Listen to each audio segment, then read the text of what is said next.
Welcome है बच्चों, एक बार फिर से आप सबका आपके अपने इस ऑनलाइन प्लेटफॉर्म केमिस्ट्री नगरी पे। जैसे बच्चों हमने अपने क्लास 12 के सॉल्यूशन चैप्टर को स्टार्ट किया था और उस सीरीज को आगे कंटिन्यू करते हुए मैंने आपको कंसंट्रेशन टर्म्स के बारे में डिस्कस किया था और आपको कंसंट्रेशन टर्म्स समझाने की कोशिश की थी बच्चों।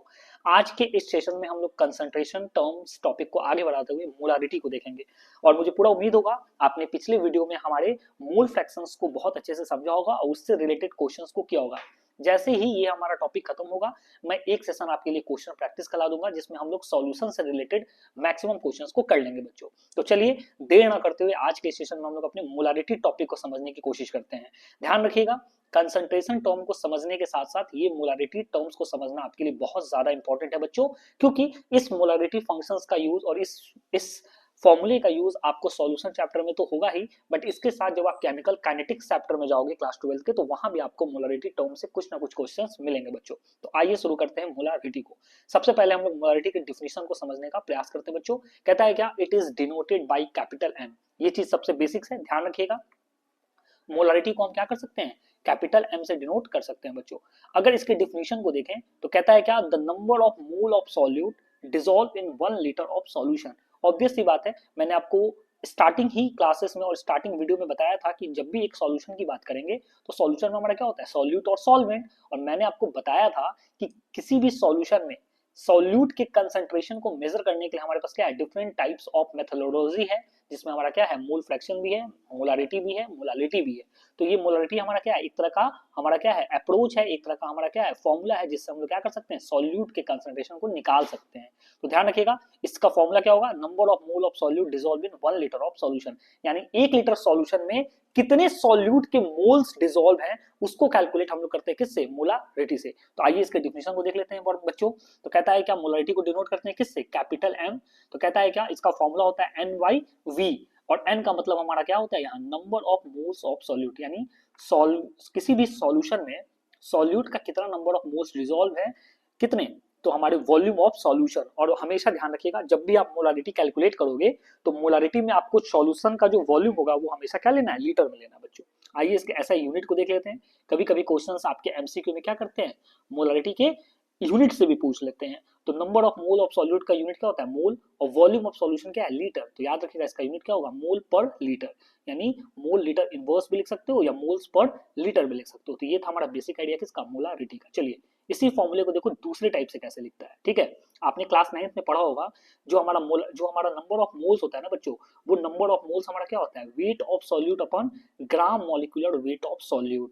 दैट मींस जिस सॉल्यूट का नंबर ऑफ मोल्स आपको निकालना होगा बच्चों, तो उस सॉल्यूट का सबसे पहले क्या होगा, क्वेश्चन में आपको एक गिवन वेट होगा और उस सॉल्यूट का क्या लेना है आपको, ग्राम मॉलिक्यूलर वेट। यानी इन दोनों को आप डिवाइड कर दोगे तो यहाँ से क्या निकाल लोगे, नंबर ऑफ मोल्स इनटू, अगर आपको पता है जैसे ही हम किसी सॉल्यूशन को क्या करते हैं, उसके वॉल्यूम को लीटर में दिखाते हैं, तो 1 लीटर में कितने होते हैं हमारे, 1000 ml। तो जब लीटर को 1000 में चेंज करेंगे तो हमारा मोलारिटी का फॉर्मूला क्या हो जाएगा, weight of the solute divided by gram molecular weight of the solute into 1000 by V. और अब वॉल्यूम आपको क्या एमएल में दिया होगा, तो ये फॉर्मूला आपको लगाना है, ठीक है।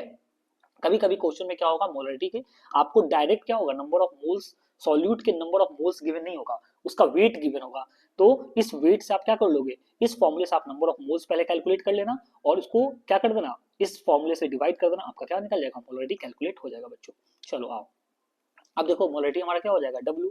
वेट ऑफ सॉल्यूट को किससे डिनोट करेंगे, W, ग्राम मॉलिक्यूलर वेट इनटू क्या लिख देंगे, 1000 अपॉन V। यानी इस फॉर्मूले से आप क्या कर सकते हो, आप मोलारिटी किसी भी सॉल्यूशन में क्या कर सकते हो, सॉल्यूट के कंसंट्रेशन को फाइंड आउट कर सकते हो। तो ये मोलारिटी का आपका बेसिक फॉर्मूला। चलो वेट ऑफ सॉल्यूट देखो, अगर हमसे पूछे कि वेट ऑफ सॉल्यूट निकालना है तो बस क्या करना है, आपको बेसिक्स मैथ लगाना है। जैसे हमें ये वेट ऑफ सॉल्यूट कैलकुलेट करना है, तो वेट ऑफ सॉल्यूट करेंगे तो क्या हो जाएगा, मोलारिटी, ये जो यहाँ डिवाइड में टर्म कर रहा है ग्राम मॉलिक्यूलर वेट ऑफ सॉल्यूट, ये इधर जाके क्या होगा, मल्टीप्लाई। तो देखो मोलारिटी इनटू क्या हो गया, ग्राम मॉलिक्यूलर वेट, यहाँ वॉल्यूम डिवाइड में है, इधर जाएगा तो क्या होगा, मल्टीप्लाई में, और डिवाइडेड बाई क्या हो जाएगा, 1000। तो आप किसी भी सॉल्यूट का क्या कर सकते हो, वेट भी। अगर क्वेश्चन में मान लो, अगर यहाँ लिख के बता देता हूँ आपके लिए, यहाँ ध्यान दो, ठीक है, यहाँ ध्यान दे लो आप। जैसे मैं आपसे कहूँ कि जैसे आपसे क्वेश्चन में क्या होगा, ये आपको ग्राम मॉलिक्यूलर वेट दिया रहेगा, आपको मोलारिटी दिया रहेगा, आपको वॉल्यूम दिया रहेगा, और इससे आप क्या कर सकते हो, आप अपने वेट ऑफ सॉल्यूट को निकाल सकते हो बच्चों। चलो अब देखो, फॉर डाइल्यूशन प्रोसेस, अगर आपका कह दे कि मान लो किसी दो सॉल्यूशन का एग्जांपल ले ले, तो उसके लिए हमारा फॉर्मूला हो जाएगा M1V1 is equal to M2V2। मान लो कोई दो सॉल्यूशन है उस दो सॉल्यूशन में आपको क्या है कि दोनों सॉल्यूशन का आपका क्या है, ध्यान रखो इस फॉर्मूले का बहुत ज्यादा यूज पड़ेगा। मान लो कोई आपको दो सॉल्यूशन दिया, उस दोनों सॉल्यूशन का उसने क्या दे दिया, मान लो एक सॉल्यूशन हमारा क्या है फर्स्ट सॉल्यूशन, उस सॉल्यूशन का हमारा क्या दे दिया, वॉल्यूम दे दिया, दूसरे सॉल्यूशन का वॉल्यूम दे दिया, एक का आपको क्या दे दिया, दूसरे सॉल्यूशन का मोलरिटी भी दे दिया, और आपसे पहले सॉल्यूशन का मोलरिटी पूछ रहा है, तो आप इस फॉर्मूले से कैलकुलेट कर सकते हो M1V1 is equal to M2V2, ठीक है। और फॉर न्यूट्रलाइजेशन रिएक्शन, वैसा रिएक्शन जिसमें क्या हो न्यूट्रलाइजेशन, तो उसको न्यूट्रलाइज करने के लिए हम क्या करते हैं, नंबर ऑफ मोल से डिवाइड कर देते हैं, जैसे M1V1 is equal by N1, वैसे ही M2V2 बाई N2। इस फॉर्मूले से हम लोग क्या कर सकते हैं, आपका कोई भी सॉल्यूशन का आप क्या कर सकते हो, आप मोलरिटी कैलकुलेट कर सकते हो बच्चों। वैसे ही देखो अगर सॉल्यूशन हमारा मिक्स है तो उसके लिए मोलरिटी कैसे कैलकुलेट करोगे, उसके लिए करोगे M1V1 plus M2V2 plus dot dot. मान लो कोई ऐसा सॉल्यूशन है जिसमें क्या है बहुत तरह के सॉल्यूट हमारे क्या है डिसॉल्व है, या बहुत तरह के सॉल्यूट क्या है मिक्स है, तो मिक्स सॉल्यूशन के लिए मोलरिटी जब भी निकालेंगे तो मान लो पहला सॉल्यूट है तो M1V1, दूसरे सॉल्यूट का आपका निकालना है तो M2V2 प्लस में डॉट डॉट डॉट करते करते n तक जाएंगे, तो ये हमारा मिक्स सॉल्यूशन का क्या हो जाता है, मोलरिटी कैलकुलेट कर सकते हैं बच्चों, ठीक है। तो यहाँ तक आई होप आपको बिल्कुल क्लियर होगा। चलो वैसे ही आगे बढ़ते हैं। अब देखो आपको कहे number of moles of solute निकालो, तो अभी बताया इसका फॉर्मूला क्या है, molarity into volume of solution in litre. Direct आप फॉर्मूले से भी निकाल सकते हो, क्यों, क्योंकि आपको अभी बताया था, अभी आपको क्या बताया था, अभी आपको बताया था कि जैसे हमारा क्या है, मान लो हमारा क्या है मोलारिटी है, एक मिनट रुक जाओ, जैसे मैंने आपको बताया था, अभी हमने देखा था जो हमारा मोलारिटी होता है वो क्या होता है, नंबर ऑफ मोल्स, हमारा क्या होता है नंबर ऑफ मोल्स अपॉन क्या होता है डिवाइडेड बाई वॉल्यूम, और वॉल्यूम को किस में लेना है, इन इन लीटर। तो आपको जब नंबर ऑफ मोल्स निकालना है, आपको ये वाला टर्म निकालना है नंबर ऑफ मोल्स, तो आप वॉल्यूम को क्या कर दो मोलरिटी के साथ डायरेक्ट मल्टीप्लाई कर दो, तो आप सॉल्यूट का क्या कर सकते हो, नंबर ऑफ मोल्स भी निकाल सकते हो। ये फॉर्मूला तब लगेगा जब आपको सॉल्यूशन का मोलरिटी क्वेश्चन में क्या होगा गिवन होगा, ऐसे भी बहुत सारे एग्जांपल्स करेंगे तो ये टर्म हमारा जो मोलरिटी है बच्चों बिल्कुल क्लियर हो जाएगा। आई होप यहाँ तक आपको बिल्कुल कोई दिक्कत नहीं होगा। चलो नंबर ऑफ मोल्स को हम डिनोट करते हैं n से, n इज इक्वल टू क्या होगा m इंटू वी, यहाँ हमारा m क्या है मोलरिटी, v क्या है वॉल्यूम ऑफ सॉल्यूशन बच्चों। अब आ जाओ अगर हमें सॉल्यूट का नंबर ऑफ मिलीमोल्स निकालना है, ठीक है, कभी कभी हायर लेवल पे आपसे क्वेश्चन ये भी पूछ लेगा, यहाँ तो आपने सॉल्यूट का क्या निकाला मोल्स निकाला, तो सॉल्यूट के मोल को कैलकुलेट करने के लिए फॉर्मूला है n is equal to m into V, यहाँ m क्या है मोलारिटी ऑफ सॉल्यूशन, आपको क्वेश्चन में ये मोलारिटी गिवन होगा और वॉल्यूम भी गिवन होगा, इन दोनों को मल्टीप्लाई कर दोगे आप क्या निकालोगे number of mole of solute. अगर कहेगा सॉल्यूट का क्या करो नंबर ऑफ मिली मोल्स निकालो बच्चों, तो इसके लिए फॉर्मूला ध्यान रख लेना, इसका होता है molarity into volume of solution in ml। अब आपको सॉल्यूशन क्या लेना है, सॉल्यूशन के वॉल्यूम को क्या लेना है ml में लेना है, ध्यान रखो, यानी आपको क्वेश्चन में लीटर में गिवन होगा, उसको आप क्या करोगे 1000 से डिवाइड करके आप उसको क्या कर सकते हो ml में चेंज कर सकते हो बच्चों। तो इस चीज को बिल्कुल ध्यान में रख लेना, ये सब इंपॉर्टेंट है आपके लिए, ठीक है। चलो अब कुछ बेसिक टर्म है इसको समझ लो, कहता है molarity is inversely proportional to volume, बिल्कुल सही बात है। अभी हमने देखा है कि हमारा जो फॉर्मूला है मोलारिटी का वो m इज इक्वल टू क्या है, m इज इक्वल टू क्या है n अपॉन v, यानी number of moles of solute upon v। तो यहाँ से पता चल रहा है जो हमारा मोलारिटी है वो डायरेक्टली इनवर्सली प्रोपोर्शनल है किसके, वॉल्यूम के, यानी जैसे जैसे आप क्या करोगे वॉल्यूम को इंक्रीज करोगे तो आपका मोलारिटी क्या होगा डिक्रीज होगा, और अगर वॉल्यूम को डिक्रीज करोगे तो सॉल्यूशन का जो मोलारिटी होगा वो क्या होगा इंक्रीज होगा। तो यहाँ से कभी कभी आपका क्या होता है, आपका स्टेटमेंट वाइज एमसीक्यू तैयार हो जाता है, या यहाँ से ऐसे टाइप के क्वेश्चन आपसे पूछे जाते हैं बच्चों। तो पहला पॉइंट बिल्कुल clear, molarity is inversely proportional to volume, अगर आप वॉल्यूम बढ़ाओगे तो मोलारिटी घटेगा, और अगर सॉल्यूशन के वॉल्यूम को बढ़ाओगे तो मोलारिटी कम होगा, और वॉल्यूम को कम करोगे तो मोलारिटी ज्यादा होगा। चलो देखो लिख दिया m inversely proportional 1 upon v। चलो molarity change with temperature because volume depend upon temperature, ये ध्यान रखना, ये थोड़ा सा आपका थर्मोडायनेमिक्स का टॉपिक है, जब आप क्लास 11th में थर्मोडायनेमिक्स चैप्टर को पढ़ोगे ना तो वहां ये कंसेप्ट बहुत अच्छे से क्लियर होता है कि कैसे किसी भी सॉल्यूशन का जो वॉल्यूम होता है वो वॉल्यूम हमारा क्या होता है टेम्परेचर डिपेंडेंट होता है, और ऑब्वियस ही बात है जैसे जैसे टेम्परेचर बढ़ाओगे वैसे वैसे क्या होगा हमारा वॉल्यूम भी क्या होता है टेम्परेचर के साथ वॉल्यूम भी क्या होगा डिपेंड होगा, वैरी करेगा।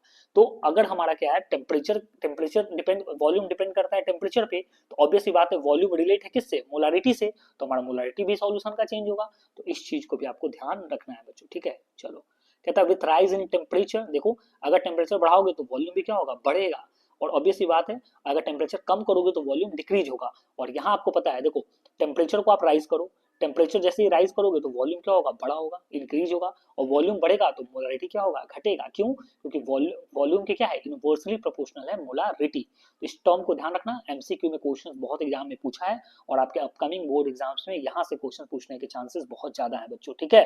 तो ध्यान रखना, rise in temperature volume increases, और वॉल्यूम इंक्रीज होगा, यहाँ देखो ऊपर लिखा है, जैसे वॉल्यूम इंक्रीज तो हमारा सॉल्यूशन का मोलारिटी क्या होगा, डिक्रीज होगा। ऐसे ही विथ फॉल इन टेम्परेचर, अगर टेम्परेचर कम होगा तो वॉल्यूम क्या होगा, कम होगा, और वॉल्यूम कम होगा तो मोलारिटी क्या होगा, इंक्रीज होगा। चलिए बहुत अच्छी बात है, आ जाओ। With increase in temperature molarity decreases, ठीक है, क्योंकि टेम्परेचर में इंक्रीज करेंगे तो वॉल्यूम भी इंक्रीज, और वॉल्यूम इंक्रीज करेंगे तो molarity decrease. With decrease in temperature molarity increase, ये टर्म अभी पिछले स्लाइड में हम लोगों ने क्लियर किया, ठीक है। अब आ जाओ कुछ इंपॉर्टेंट पॉइंट्स।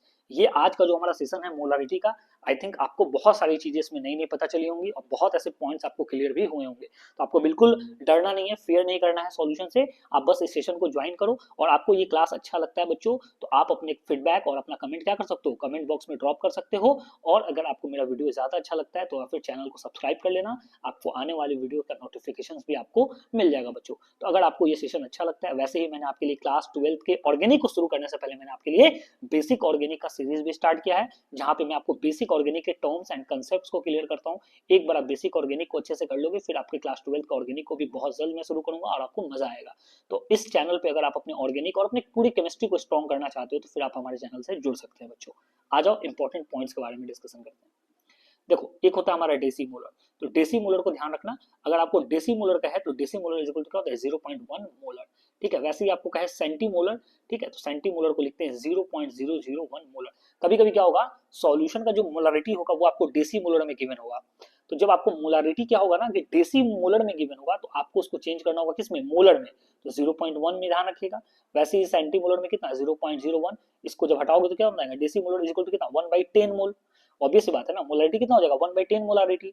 वैसे ही सेंटीमोलर दिया रहेगा तो 1 तो उसको क्या करना, 100 से, उसको क्या करना, 100 से डिवाइड कर दोगे तो आपका मोलरिटी में चेंज हो जाएगा। वैसे ही देखो, अगर मिली मोलर दिया है तो उसको क्या करना, 1000 से डिवाइड कर देना, वो आपका क्या हो जाएगा, मोलरिटी में चेंज हो जाएगा। तो इस चीज को बहुत अच्छे से समझ लेना। कभी कभी सॉल्यूशन के कंसंट्रेशन, यानी किसी भी सॉल्यूशन में सॉल्यूट का क्या कंसंट्रेशन है उसके, उसको क्या करेगा, डेसी मोलर में गिवन करेगा, यानी मोलरिटी को आपसे, आपको डायरेक्ट मोलरिटी नहीं देगा, आपको डेसी मोलर लिख के देगा। तो डेसी मोलर से आप पहले क्या करोगे, मोलरिटी में जाओगे, तो डेसी मोलर से मोलरिटी में जाने के लिए 1/10, यानी क्या कर देना, 1/10 यानी 10 से डिवाइड कर दोगे, मोलरिटी में आ जाओगे। अगर सेंटीमोलर दिया रहेगा तो 100 से डिवाइड कर देना, मोलर में चले जाओगे, और मिली मोलर में दिया रहे तो 1000 से डिवाइड कर देना, मोलरिटी में चले जाओगे। चलो, वैसे ही सेमी मोलर, इसके लिए क्या करना, आप 0.5 1/5 से क्या कर देना, डिवाइड कर देना, आपका राइट आंसर चला आएगा बच्चों। चलो, ऐसे ही डेका मोलर, बहुत ऐसे टर्म्स हैं, ठीक है। इसका क्या होता है, 10 मोलर होता है, 10 से मल्टीप्लाई कर देना, आपका मोलारिटी में कन्वर्ट हो जाएगा। चलो बच्चों, चलिए अब कुछ क्वेश्चंस देखते हैं। हमारा यही अप्रोच होता है, पहले कंसेप्ट हम समझते हैं और फिर कंसेप्ट को समझने के तुरंत बाद हम क्या करते हैं बच्चों, हम तुरंत अपने क्वेश्चन की तरफ मूव ऑन कर जाते हैं। आइए आपको क्वेश्चन समझाने का प्रयास करता हूँ। क्वेश्चन क्या है, पढ़ लो। कहता है, will the molarity of a solution at 50 degree Celsius be same less और more than molarity at 25 degree Celsius. ध्यान से समझो, कहता है क्या किसी सॉल्यूशन का मोलारिटी 50 डिग्री सेल्सियस पे सेम होगा, कम होगा या मोर होगा अगर उस सॉल्यूशन का मोलारिटी को कितना देखेंगे, 25 डिग्री सेल्सियस पे देखेंगे। देखो क्वेश्चन को कैसे घुमाया है, पहले मोलारिटी का पहले नॉर्मल मोलारिटी सॉल्यूशन का जो मोलारिटी है वो कितना पे दिया, 25 डिग्री सेल्सियस, और अभी बताया टेम्परेचर क्या करो आप, पहले सॉल्यूशन का टेम्परेचर कितना था, 25, और अब आप सॉल्यूशन के टेम्परेचर को कितना लेके जा रहे हो, 50 डिग्री सेल्सियस। तो अभी बताया जैसे ही टेम्परेचर बढ़ेगा तो क्या होगा, जैसे ही टेम्परेचर बढ़ाओगे तो क्या होगा, वॉल्यूम भी बढ़ेगा, और बताया था वॉल्यूम बढ़ेगा तो मोलारिटी क्या होता है, उसके इनवर्सली प्रोपोर्शनल होता है, यानी वो, यानी हमारा मोलारिटी क्या होगा, कम होगा।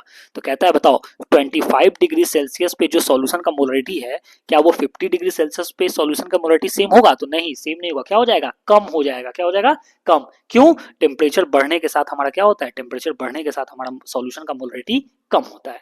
उसी चीज को देख लो, यहाँ लिख दिया है आंसर में क्या, molarity at 50 degree of solution will be less than 25 degrees Celsius because molarity decrease with temperature. I think ये क्वेश्चन आपको क्लियर हो गया होगा बच्चों। चलो आ जाओ दूसरा क्वेश्चन देखते हैं। कहता है what is meant by 1.0 MnAOH। अगर कहीं आपको क्वेश्चन में लिखा मिल जाए कि एक हमारा क्या है, what is meant by 1.0 M, इस कैपिटल M को देखते ही आप नोटिस करोगे दिमाग में कि ये हमारा कैपिटल M क्या है, मोलारिटी है। तो कहता है क्या, इसको समझ लो, तो ऑब्वियस ही बात है मोलरिटी का डिफिनेशन क्या होता है, तो 1 mole of NaOH on dissolution in water to make a litre solution is called 1.0 m। That means 1 litre solution में हमारा क्या है, उसको जैसे NaOH का गिवन मास कितना होता है 40 ग्राम होता है इसका मॉलिक्यूलर वेट, तो इससे कैलकुलेट करके हम बता सकते हैं कि इसी ये हमारा क्या है 1 लीटर सॉल्यूशन में हमारा क्या है इतना ग्राम, यानी 1 मोल हमारा क्या है, 1 मोल हमारा क्या है, 1 मोल हमारा NaOH सॉल्यूट क्या है, डिसॉल्व है। चलो अगला क्वेश्चन देखो, कहता है what happen to the molarity of solution if the solution is heated. कहता है सॉल्यूशन को जब हीट करोगे तो उसके मोलरिटी पे क्या इफेक्ट पड़ेगा, तो ऑब्वियस ही बात है हीट करने का मतलब क्या है, हीट करने का मतलब है टेम्परेचर देना, यानी टेम्परेचर ज्यादा करना, और जब टेम्परेचर ज्यादा करोगे तो वॉल्यूम क्या होगा ज्यादा, और वॉल्यूम ज्यादा होगा तो मोलरिटी क्या होगा कम, तो लिख देना molarity decreases due to rise in temperature and increase in volume. I think यहाँ तक आपको बिल्कुल क्लियर हो गया बच्चों। चलो कुछ एमसीक्यू है, आज कुछ एमसीक्यू को देख लो। आज का ये सेशन सिर्फ मोलारिटी पे बेस्ड होगा और फिर इसके अगले वीडियो में हम लोग आगे टर्म्स को कंटिन्यू करते हुए जल्दी क्या करेंगे, कंसंट्रेशन टर्म को खत्म करके फिर हम लोग मूव ऑन करेंगे रॉल्ड्स लॉ की तरफ। कहता है which of the following are correct statement. अब स्टेटमेंट पढ़ लो, molarity inversely proportional 1/v, molarity inversely proportional 1/t, molarity directly proportional t, both a and b। तो कहता है करेक्ट स्टेटमेंट कौन है, तो अभी बताया मोलरिटी क्या होता है, वॉल्यूम के हमारे क्या है, वॉल्यूम के हमारे इनवर्सली प्रोपोर्शनल, टेम्परेचर के इनवर्सली होता है तो नहीं, तो राइट आंसर सॉरी हमारा टेम्परेचर के भी क्या होता है इनवर्सली होता है ना, अभी तो बताया टेम्परेचर बढ़ेगा तो वॉल्यूम बढ़ेगा और वॉल्यूम बढ़ेगा तो हमारा मोलरिटी घटेगा, तो कहीं ना कहीं टेम्परेचर के साथ भी क्या है इनवर्सली है, तो इसका राइट आंसर हो जाएगा क्या, बोथ ए एंड बी। चलो अब हम लोग अगला देख लेते हैं किसको, नॉर्मालिटी को। तो आज नॉर्मालिटी के फॉर्मूले को भी देख लेते हैं और समझ लेते हैं। कहता है क्या, नॉर्मालिटी को समझने के लिए सबसे पहले आप समझोगे किसको, इक्विवेलेंट वेट। ये टर्म आपका क्लास 12 तक पीछा नहीं छोड़ेगा। जब क्लास 12 का आप इलेक्ट्रोकेमिस्ट्री चैप्टर को वेट स्टार्ट करोगे और इलेक्ट्रोकेमिस्ट्री चैप्टर पढ़ोगे ना, तो वहां हमारा फैराडे लॉ आएगा और उस फैराडे लॉ में हम लोग इक्विवेलेंट वेट का बहुत ज्यादा रोल देखेंगे बच्चों। तो यहाँ आप क्लास 11 में क्या कर लो, यहाँ आप क्लास 12 में सॉल्यूशन चैप्टर में क्या कर लो, इक्विवेलेंट वेट के कांसेप्ट्स को क्लियर कर लो बच्चों। ठीक है, चलो इसको शुरू करते हैं और समझने का प्रयास करते हैं। इक्विवेलेंट वेट क्या है, कहता है equivalent weight of a substance expressed in gram is known as gram equivalent weight, और ग्राम इक्विवेलेंट या इक्विवेलेंट बोलते हैं। कहता है किसी भी सब्सटेंस को क्या करते हैं हम लोग ग्राम में, जब क्या करते हैं उसको ग्राम में मेजर करते हैं तो उसी को बोलते हैं वो क्या है हमारा ग्राम इक्विवेलेंट वेट।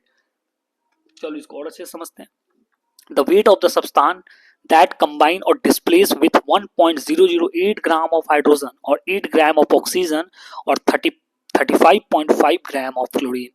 कहता है क्या, वैसे सब्सटेंस का वेट जो क्या कर ले, या तो हाइड्रोजन के 1.088 मास से क्या हो डिस्प्लेस हो जाए, या कंबाइन कर ले, या 8 ग्राम ऑक्सीजन से डिस्प्लेस हो जाए, तो उसको कहेंगे वो हमारा क्या है इक्विवेलेंट वेट है।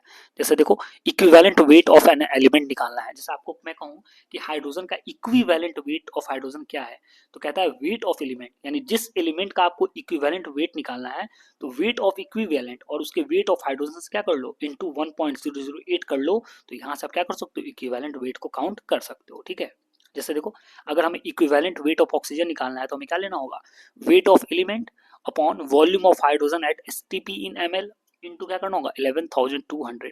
एक्चुअली ये हायर क्लास का कंसेप्ट है बट मुझे लगा आपको बताना जरूरी है तो मैं इक्विवेलेंट वेट को यहाँ समझा देता हूँ। ठीक है, ऐसे इतने एडवांस लेवल पे ये इक्विवेलेंट वेट नहीं पूछता है बट आप फिर भी यहाँ समझ लो। ठीक है, चलो नंबर ऑफ ग्राम इक्विवेलेंट निकालना हो तो weight of substance gram divided by equivalent weight, इससे आप क्या कर सकते हो ग्राम वेट निकाल सकते हो। चलो अब ऐसे ही आपको इक्विवेलेंट वेट ऑफ एसिड निकालना हो तो ध्यान रखना फॉर्मूला वेट या मॉलिक्यूलर वेट को क्या करते हैं बेसिसिटी से डिवाइड कर दो तो आपका क्या निकल जाएगा, तो वहां से आप निकाल सकते हो इक्विवेलेंट वेट ऑफ एसिड।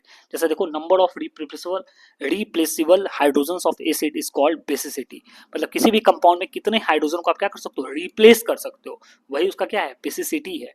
तो जैसे आपको इक्विवेलेंट वेट HCl निकालना है तो यहाँ समझो यहाँ आपको इक्विवेलेंट ऑफ HCl निकालना है तो आप इसका क्या कर लो मॉलिक्यूलर वेट ले लो HCl का, और यहाँ देखो इस HCl एसिड में कितने H ऐसे हैं जो एसिड को रिप्लेस कर सकते हैं, तो H प्लस एक ही है तो एक H प्लस है तो यहाँ हम क्या ले लिए 1 ले लिया, और मॉलिक्यूलर वेट HCl का कितना होता है 36.5, इसको डिवाइड कर दिया क्या निकल गया, ये इसका निकल गया किसका इक्विवेलेंट वेट, यानी इक्विवेलेंट वेट ऑफ एसिड। जब भी आपको एसिड का इक्विवेलेंट वेट निकालना है तो मॉलिक्यूलर वेट डिवाइड कर दो किसमें H। जैसे आपसे मैं पूछूं यहाँ मैं लिख देता हूँ, जैसे आपसे पूछूं कि बताओ H2SO4 का, जैसे मैं आपसे पूछूं कि बताओ H2SO4 का इक्विवेलेंट वेट कितना है, तो H2SO4 का इक्विवेलेंट वेट के लिए आप क्या करोगे करोगे, यहाँ पे लिख लोगे इसका क्या मॉलिक्यूलर वेट डिवाइडेड बाई कितना इसमें हाइड्रोजन है जो रिप्लेसेबल है, तो 2 हाइड्रोजन डिवाइड बाई 2, यानी इसका आई थिंक मॉलिक्यूलर वेट होता है 98 ग्राम, डिवाइडेड बाई 2 कर दो आ जाएगा कितना 49 ग्राम। तो ऐसे आप क्या कर सकते हो इक्विवेलेंट वेट निकाल सकते हो बच्चों। देखो H2SO4 का देखो मॉलिक्यूलर वेट m/2, वैसे ही H3PO4 में कितना है 3H है, तो यहाँ से आप ऐसे करके क्या निकाल सकते हो इक्विवेलेंट वेट ऑफ एसिड्स को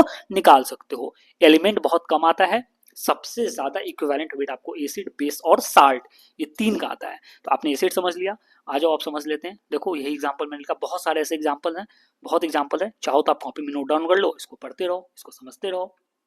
आप देखते हैं इक्विवेलेंट वेट ऑफ बेस, तो बेस के लिए देखो क्या होगा formula weight of base divided by acidity of base, और एसिडिटी ऑफ बेस का मतलब होता है number of replaceable hydroxyl group of base is called acidity. मतलब देखो किसी बेस में कितने OH ग्रुप अटैच हैं, तो वही उसका क्या है एसिडिटी है। जैसे यहाँ देखो बेरियम हाइड्रोक्साइड, तो इस बेरियम हाइड्रोक्साइड का अगर कहे आपसे इक्विवेलेंट वेट निकालो, तो इस बेरियम हाइड्रोक्साइड का सबसे पहले आप क्या कर लोगे इसके मॉलिक्यूलर वेट में divided by number of OH group. तो यहाँ देखो OH ग्रुप कितना है 2, तो 2 OH ग्रुप में 2 से डिवाइड कर दो, आपका यहाँ क्या निकल जाएगा इक्विवेलेंट वेट निकल जाएगा किसका बेस का। देखो यहाँ FeOH3 कितना OH ग्रुप है 3, तो मॉलिक्यूलर वेट ले लो और उसको 3 से डिवाइड कर दो, आपका निकल जाएगा। चलो इक्विवेलेंट वेट ऑफ साल्ट देखो, तो कहता है इक्विवेलेंट वेट साल्ट निकालना हो तो उस साल्ट का क्या कर लो मॉलिक्यूलर वेट, और उसको क्या कर लो टोटल चार्ज ऑफ कैटायन और एनायन ऑफ द साल्ट। उस साल्ट पे देखो कितना कैटायन है और कितना एनायन है, दोनों को चार्ज को ऐड करके उससे मल्टीप्लाई कर उसको डिवाइड कर दो। जैसे देखो अगर हमारा मान लो पोटेशियम डाइक्रोमेट K2Cr2O7, जब आप इसको आयंस के फॉर्म में तोड़ोगे तो ये कितना हो जाएगा Cr2O7-2 प्लस 6 इलेक्ट्रॉन क्या बनेगा 2Cr3 प्लस, यानी नंबर ऑफ कैटायन कितना है 2 है, तो चेंज इन ऑक्सीडेशन नंबर निकाल लो फॉर 1 क्रोमियम एटम 3, तो चेंज इन ऑक्सीडेंट नंबर कितना हो जाएगा फॉर 2 क्रोमियम एटम 6, तो नंबर ऑफ इलेक्ट्रॉन गेन कितना हो जाएगा 6, तो इसमें आपके टोटल नंबर ऑफ आयंस कितने हैं 6। अरे एक क्रोमियम में कितना हो रहा है फॉर 1 क्रोमियम कितना है हमारा 3 चार्ज है ना, 3 ऑक्सीडेशन नंबर चेंज आ रहा है ना, तो 2 क्रोमियम में तो कितना हो जाएगा 6, यानी नंबर ऑफ इलेक्ट्रॉन गेन कितना होगा 6। और जब इसका इक्विवेलेंट वेट निकालोगे तो इस कंपाउंड का क्या कर लो मॉलिक्यूलर वेट ले लो कितना 204 डिवाइडेड बाय 6 कर लो, आपका इक्विवेलेंट वेट ऑफ साल्ट भी कैलकुलेट हो जाएगा बच्चों। तो ऐसे करके हम लोग क्या कर सकते हैं इक्विवेलेंट वेट को कैलकुलेट कर सकते हैं। अब हम देखते हैं equivalent weight of reducing agent. जब भी रिडक्टेंट को निकालना हो तो formula weight of reductant bye electron lost by reductant, क्योंकि ऑब्वियस बात है जब भी हम रिडक्टेंट की बात करेंगे रिडक्शन की बात करेंगे तो रिडक्शन हमेशा कौन से प्रोसेस को बोलते हैं लॉस ऑफ इलेक्ट्रॉन, हमारा क्या होगा रिडक्टेंट। देखो यहाँ ऐसे समझो हमारा दो टर्म होता है, एक होता है क्या ऑक्सीडेशन, तो ऑक्सीडेशन को क्या बोलते हैं लॉस ऑफ इलेक्ट्रॉन, क्या बोलते हैं लॉस ऑफ इलेक्ट्रॉन, और जिसका लॉस होता है ना उसी को बोलते हैं हमारा क्या है रिडक्टेंट है, क्या है रिडक्टेंट। वैसे ही अगर हमारा रिडक्शन की बात हो तो रिडक्शन प्रोसेस को कहते हैं ये हमारा क्या है गेन ऑफ इलेक्ट्रॉन, यानी रिडक्शन से समझो कि गेन ऑफ इलेक्ट्रॉन, और गेन ऑफ इलेक्ट्रॉन जिस कंपाउंड में होता हो उसको बोलते हैं वो हमारा क्या है ऑक्सीडेंट, उल्टा होता है। तो देखो यहाँ कहता है रिडक्टेंट, इसीलिए कहता है उस रिडक्टेंट का आप क्या कर लो मॉलिक्यूलर वेट और डिवाइडेड बाई करो इलेक्ट्रॉन लॉस्ट बाई रिडक्टेंट, क्योंकि ये जो रिडक्टेंट है कहीं ना कहीं ये क्या है हमारा प्रोसेस ऑक्सीडेशन से बन रहा है, और ऑक्सीडेशन में क्या होता है लॉस ऑफ इलेक्ट्रॉन। जैसे देखो एग्जांपल मैंने यहाँ लिखा है, जैसे देखो मोहर साल्ट, मोहर साल्ट किसको बोलते हैं फेरस एल्युमिनियम सल्फेट को बोलते हैं, इसका फॉर्मूला होता है FeSO4 NH4 का whole twice SO4 into 6H2O। जब इसका फॉर्मूला वेट कैलकुलेट करोगे तो कितना हो जाएगा 392 ग्राम, और Fe2 प्लस क्या होता है Fe3 प्लस में चेंज होता है, यानी एक इलेक्ट्रॉन का इसने क्या किया लॉस किया, तो मोहर साल्ट के लिए इक्विवेलेंट वेट कितना हो जाएगा 392/1 इज इक्वल टू कितना 392, यानी आप यहाँ देखो गेन ऑफ इलेक्ट्रॉन इसने कितने किया, तो Fe3 प्लस में क्या हो रहा है हमारा लॉस ऑफ इलेक्ट्रॉन कितना हो रहा है, तो यहाँ 2 इलेक्ट्रॉन था Fe2 प्लस और यहाँ से क्या गया Fe3 प्लस में कन्वर्ट हो रहा है, इसका मतलब है कि इसमें एक इलेक्ट्रॉन का लॉस हुआ, और ऐसे करके आप क्या निकाल सकते हो इक्विवेलेंट वेट निकाल सकते हो बच्चों। चलो दूसरा एग्जाम्पल देख लो, जैसे यहाँ देखो Na2S2O3 प्लस I2, जब इसको लिखोगे तो क्या हो जाएगा Na2S4O3 प्लस 2NaI, और जब इसको तोड़ोगे तो S2 प्लस क्या हो जाएगा S2 arrow S plus 1 electron, यहाँ भी क्या हुआ है 1 इलेक्ट्रॉन का लॉस हुआ है, तो इसको आप लिख सकते हो कितना 248। तो ऐसे करके बहुत सारे एग्जाम्पल है।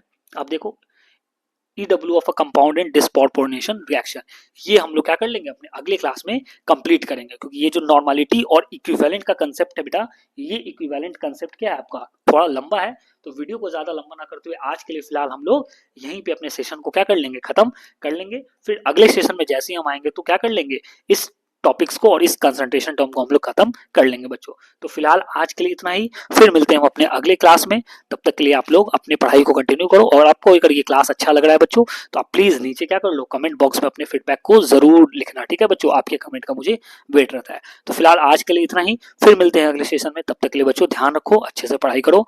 चलो बाय, टेक केयर, ध्यान रखो बच्चों।